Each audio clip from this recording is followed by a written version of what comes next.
அதிகமாகிடுச்சு, மக்களுக்கு பக்தி அதிகமாகல, வாங்கும் சக்தி குறைஞ்சிடுச்சு, வேலை இல்லா திண்டாட்டம்.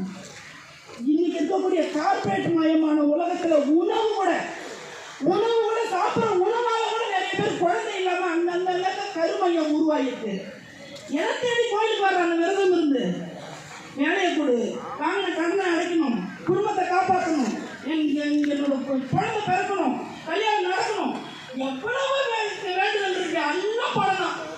பணம் தராத வேண்டுதல் என்ன இருக்கும்? உடம்பு சரியாகவும் வேண்டுங்க, அங்கே கூட ஹாஸ்பிட்டல் அப்பீல் பண்ணி பண்ணணும். அப்போ ஒரு கோவிலுக்கு மக்கள் குவியது கூட ஒரு நாட்டோட ஒரு அரசாங்கத்தோட செயல் அடங்கி இருக்குது. நீங்க எந்த அளவுக்கு மக்களை வாட்டி வதக்கிறீங்கன்னா கோயில போய் தங்க விளையாடுவாங்க, எங்க போய் போயிடுவாங்க. அதுதான் இன்னைக்கு முறை செய்து காப்பாற்றும் மன்னவன் மக்களுக்கு இறை என்று வைக்கப்படும் சொல்லுவாங்க.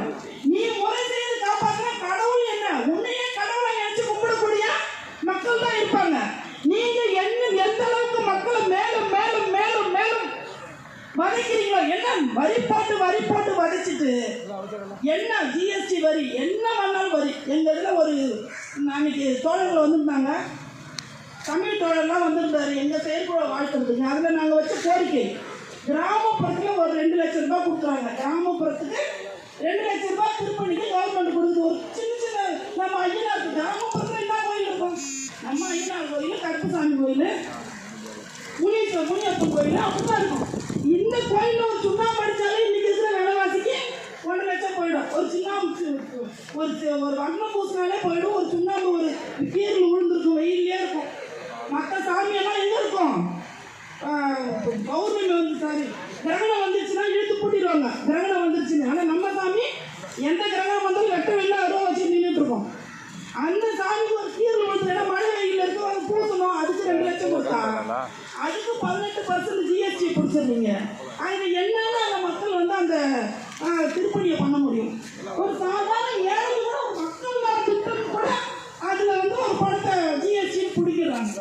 நம்ம காலையில் எழுந்திரிச்சு தூங்குற வரைக்கும் ஜிஎஸ்டி வரி வரி வரி. அதில் இந்த சுங்க வரி மக்களுக்கு போய் இனிமேல் வந்த பிறகு மக்களுக்கு கொண்டு சேர்க்கும் போது மக்கள் இன்னும் சுரண்டக்கூடிய, மக்களை இன்னும் துன்பத்தில் ஆழ்த்தக்கூடிய இந்த திட்டங்களை நீங்கள் கலைக்க வேண்டும், நாணயத்தை கலைக்க வேண்டும் என்ற உங்களோட தொடர்ந்த போராட்டம் என்பது மக்களுக்கான போராட்டம், மக்களுக்கு கொண்டு போய் சேர்க்க வேண்டும் என்று கூறிக்கொள்கிறேன். அதுபோல இன்னும் ஒரே ஒரு விஷயம் சொல்லி